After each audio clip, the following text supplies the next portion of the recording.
Today, man, we are reacting to Ty Boogie. Weed is ruining a generation of men.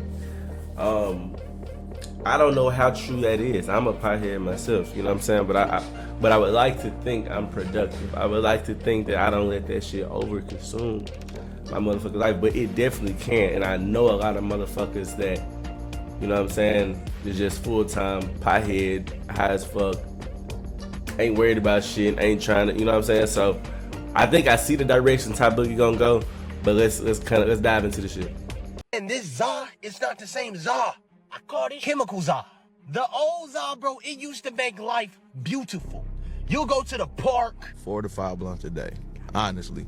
Bro, that's a lot, bro. Like, I am way too high. Damn, why I'm this high. I remember growing up seeing those commercials saying don't do meth, stay away from meth, don't do drugs. Or even those cigarette commercials with the lady that had to talk like this with the device at her neck. Yeah, I mean, because she smoked cigarettes. Some of y'all may be too young to remember that stuff. But commercials saying stay away from drugs was a really popular thing back in the day. But weed is a drug that people have learned to love because of the calming and happy feeling that you get when you smoke a blizzy. But recently, people have been noticing that weed don't really give the same feeling that it used to. Check this out. We all understand this Za is not the same Za. I call this shit chemical Za. The old Za, bro, it used to make life beautiful. You'll go to the park with your partners, spark some Za, and damn it, my brother, you're living great. Oh, this new Za? Oh, this new Za make your ass a different person. You fucked up, you can't think. At least you can't think about shit that's gonna help your ass. You just think about all negative shit. Nigga thoughts beating your ass. It's all negative. You ain't good enough. Yeah. That nigga finna crush you. Hey, bro, it's like you borderline skits, bro. This not no game. If you keep... But nigga, you need fucking help mentally. Nigga, I ain't ever smoked no dope. They had me on some, I'm finna get backdoored, I'm borderline schizophrenic. Nah, bro, like nah. I just think weed is so powerful now. It's not for everybody. You gotta have a strong mental threshold to really smoke. And I think it's always been like that. I think just now with the way society is, it's just so much more pressure on the average motherfucker. And that's like the common, like number one side effect of weed for most motherfuckers. And that's just paranoia. So if you already just not in line with life, then of course it's probably gonna fuck you up. It's like most definitely gonna fuck you up. Back in the day, you didn't have to people. Life was way more simpler back in the day. Way less competition, way less envy. It was more you focused on yourself. Now you got social media. Everybody's focused on everybody the fuck else, and everybody trying to be like the next motherfucker. So I don't know. Nigga, you smoking Delta 9 or Hitting something. that shit, and you starting to feel, hey, this shit ain't really giving me that same feeling it used to. It probably ain't the same shit. See, I did 10 years in the military, so my days of smoking has long been over. But I had my moments in college. I mean, I was never one of those stoner dudes. But I remember back then just being amongst friends, and it would just be a whole lot of laughter, a whole lot of joking. But it seemed like nowadays, these dudes be so mellowed out to the point they walking around like zombies. I have family members that still smoke, and every time I'm around them and they're high, it's like I'm talking to an empty vessel. Like they walk around like zombies and stuff. I'm like, yo, like, what is this weed doing to you? Like, dang, no more laughing, no more giggles. You don't want to tell a joke or two? I used to joke all the time. This new age weed got y'all walking around stuck. I hate when people ask me, like, how do I cope with pain? Because, bitch, I'ma always say I smoke. Like, people might not realize, but, bitch, weed and, bitch, like, it's like, I don't know, it's like smoking just didn't help me out through so much. Like, bitch, it done got me through the roughest time. Like, I don't know. Like, it's like you just can't explain it. It's like an undescribable love. It's like an undescribable internal peace that it gives you. See, here's my problem with people that use weed to cope, or any substance for that matter, whether it's drinking or smoking. Although the problem disappears while you're high or you're drunk, what happens when you come down from your high? Now you're sober and you're sitting there like, dang, I got really bad anxiety. And it's coming from unchecked traumas and experiences. You never really got a perspective shift on it. You never really healed or created some type of understanding through it. You just coped by smoking. So you ain't have to feel the anxieties. You ain't have to feel the pain. So because you're not actually addressing the issues that you're experiencing. But that's the obvious. You know what I'm saying? And again, I fuck with the video. Shout out to Boogie. But it's like, I hate when people say that and people try to like tell other folks how to cope with trauma, bro. It's like until you done been through some shit, until you didn't have to deal with that shit, you can't really tell a motherfucker, well, I don't think that's really the correct way to do it because you're really not gonna actually technically. It's like, bro, like it's everybody got their own motion, everybody got their own story, bro. Everybody don't deal with shit perfect as a bitch. You know what I'm saying? Like I hate when people tell people like, oh, he was so dumb for taking this. I'm like, bro, you really don't know. That motherfucker really probably felt like that was his best option. And that's not to justify or even in his case talk about why people smoke. It's like you can't tell a motherfucker how to like, I don't know.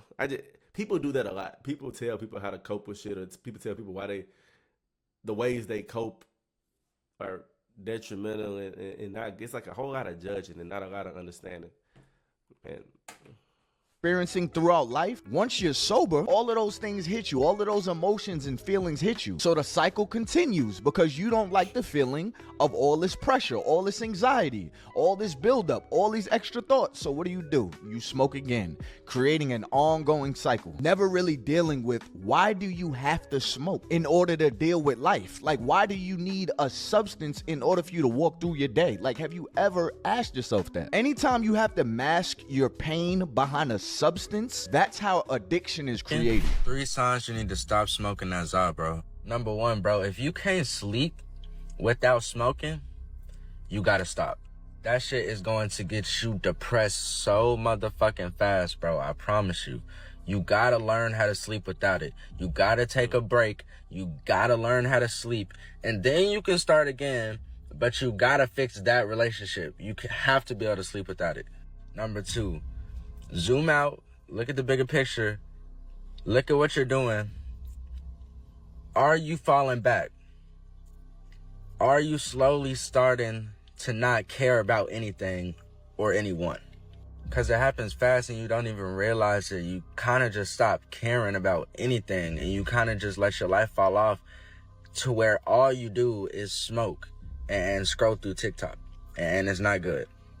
If all you want to do is eat, sleep, watch movies, do bullshit when you smoke, you gotta stop, bro. You gotta stop. You gotta be productive. You gotta be productive. You gotta do something with your life, bro. Lock in.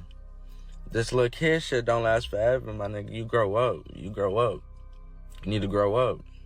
Now, if you cool on all these things and you responsible with it, then you good. You feel me? Like I dabble in it, but after all the business is taken care of, I can't function off of all that. You feel me? I don't know how y'all do it, but I can't do it. I'm not 100%. The thing is like, if you really wanted to improve your life in today's, you would look at the things you do in your life that you don't like and you know it's not helping you. Then you cut those off. And that right there is the hardest task for 95% of people. Because if you know you shouldn't be smoking and you know smoking weighs on you and you know it makes you super tired, yeah, you can stop for 1 day, but how about after 7 days? What about 14 days? What about 21 days when the withdrawals start hitting you and you really, really want to smoke? Or what about when your friend asks you, yo, let's smoke? Are you going to say no? Do you know how to say no? So those are like really big decisions that people have to learn how to do. Those self-help books may work for some people. I'm not saying it doesn't, but I also believe there's a common core foundation that every person who really wants to change their life should look at, and that's discipline, learning how to say no, and contributing a lot of their time to doing things that they don't want to do. But y'all do me a favor, smash that like button so the algorithm could really pick up this video. I want to hit 2,000 likes as a record on my page right now. So go ahead and smash that like button for me. I really appreciate y'all. Thank you. Look, man, I ain't speaking down on nobody that smokes. What I'm calling you to be is more self-aware. Like, ask yourself, why do I have to smoke? Why can't I go without smoking? Can I actually go without smoking? Is people telling me to stop doing this? And am I just coming up with a reason to keep doing it? And am I a better person if I smoke? And ask yourself, what kind of person do you want to be? And is smoking helping you get there? And also, is there something better you could be doing with your money? Like, I have a lot of people that ask me for money, y'all. A lot of people that, yo, I can get $10, yo, I can get $15. There's certain family members, I don't hear from them unless they need some money. You want to know why I don't want to give to those people? Because how are you asking me for $10, but you always have a blunt in your hand? You always have a blunt in your ear. You're always high when I talk to you. How do you have enough Addiction money is for real, drugs? man. Let's call it for what it is, or plant, but you don't have enough money to possibly put gas in your car? If you are buying drugs instead of making sure you have enough food in your refrigerator or making sure you have enough gas in your car to get to work this week, if you rather buy drugs, to me, you're an addict. And now I don't feel bad for you because you have a deeper problem. And me giving you money, I honestly think I'm gonna just feed into your problem. But being high and broke is an oxymoron. You should not be both, because that tells me that you're rewarding yourself for doing no work. So you're chasing a temporary good feeling instead of earning good results out of life. Like, think about it for a second. If your brain knows that it can be satisfied just by rolling up and smoking a spliff, of course it's gonna be hard for you to push yourself in other avenues in your life or even being consistently productive. And I know some people will argue saying, oh, weed is not really bad for your health and stuff like that. Weed is bad for your dopamine receptors. It's giving you a sense of gratification for something that's not actually bettering you, which is handicapping you from using your dopamine to actually conquer stuff in your life. And why I'm this high. God, I promise you, if you bring me down, I swear I won't smoke again. I don't want to die. I don't want to die. I don't want to die. Man, Boy, yeah, it might be on that changing. I am way too high. And why I'm this high. God, I promise. I've only been that high one time in my life, and me and my boy, we made edibles, and we didn't know you weren't supposed to put like an OD amount of weed in that bitch. Like, I think we bought like 2 zips or something, and put in like a batch of like brownie mix, and then did the concentration, all that type of bullshit. But it was 2 ounces worth of weed worth. When I say I was the highest, like uncomfortably high, like it wasn't even like for that. That shit was like annoying, just high, just like it wasn't a vibe. Promise you, if you bring me down, I swear I won't smoke again. I don't want to die. I don't want to die. I don't want to die. And Boy, yeah, it my might heart be on really that changing. I'm too high. I'm about to die. Oh, Call the man. ambulance. Oh my God. Oh shit. On the smoke one on the wake up, smoke one on the way to work, smoke one on my lunch break, smoke one on my way home, smoke one when I get home. You know what I'm saying? Then I gotta smoke another one to fall asleep. So yeah, I be getting about 4 to 5 a day, and then the weekend it could be a little more depending on what I'm doing. On the average, I smoke maybe a good 4 to 5 blunts a day, honestly. Bro, that's a lot. crazy. Like, listen, man, if you're productive and you're rewarding yourself, you're an adult, you can do what you want with your life. But if you know you've been trying to level up in life and it feels like a struggle, every year you look back at the last year and you're like, dang, man, like nothing has really changed. I'm still striving for the same goals and I'm still not closer to it. You have to stop comforting yourself before doing uncomfortable, necessary work for growth. And if the weed's not even making y'all feel good anymore, then why are you doing it? Like, I'm hearing they putting Fetty Wap in the weed now. Like, really ask yourself, like, yo, why can't I stop doing this?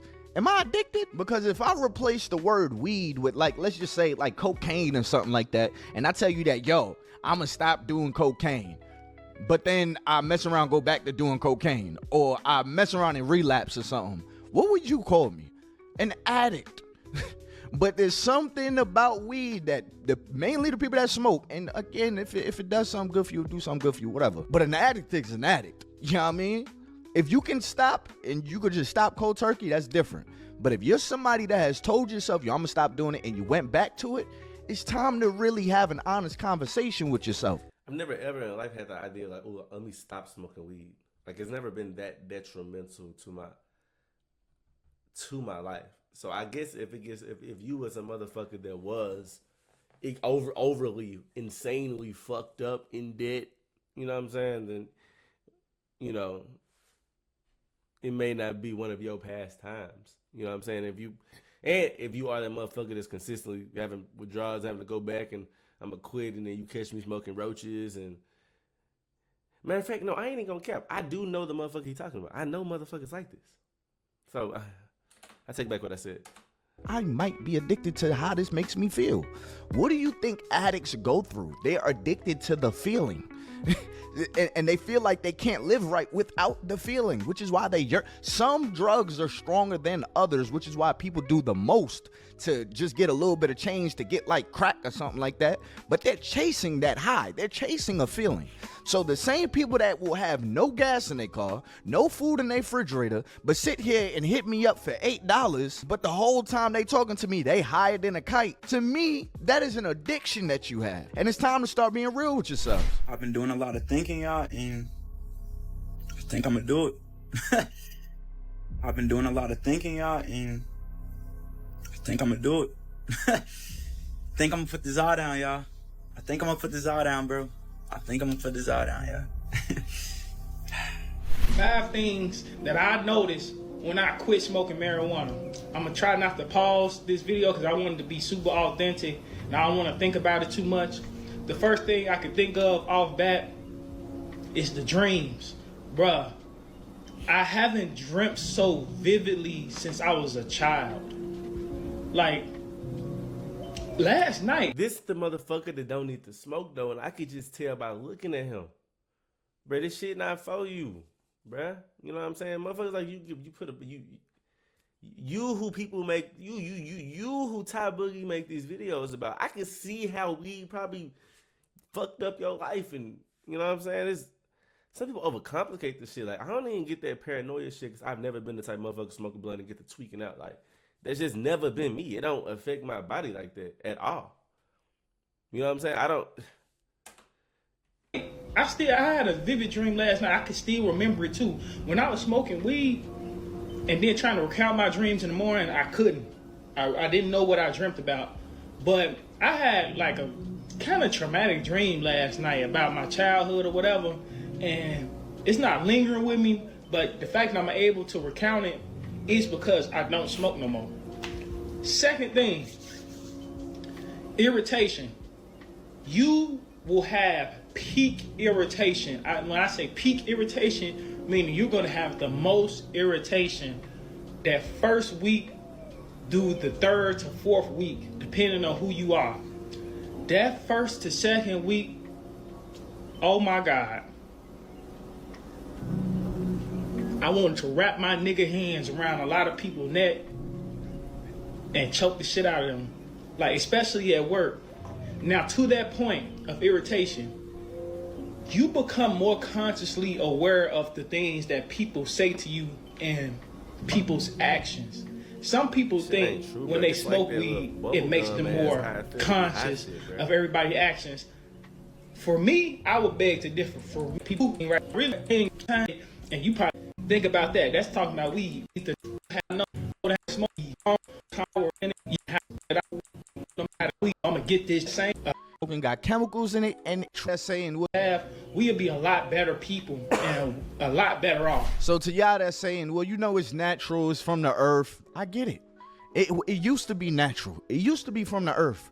But now a lot of the stuff that y'all are smoking got chemicals in it, and it got different effects. You all that don't know, all it takes is a little bit of sprinkle of another drug to set you off into a whole different stratosphere. I know people that have gotten laced. That one time that they got laced, they started to chase what that drug was that they got laced with, changing the whole trajectory of their life. I even know some people that went into real scary states of mind mentally, and they had to be admitted into the hospital. Like, these are the things we don't talk about when we sit here and talk about, oh, you know, just smoking some trees, 6 or 7 blunts a day, Snoop Dogg, Wiz Khalifa. So what I'm gonna say is, just be careful, but if you are not being productive, put it down. Take a break. See if you could take a break. And that we can agree on Ty Boogie, man. Yeah, I had to skip past dude. I just don't agree. I don't know. And hearing dumb shit is hard for me to, digest, bro. But like, comment, subscribe. Give me some more video ideas right down below in the comments. Dropping 2 videos today, man. We on this shit, bro.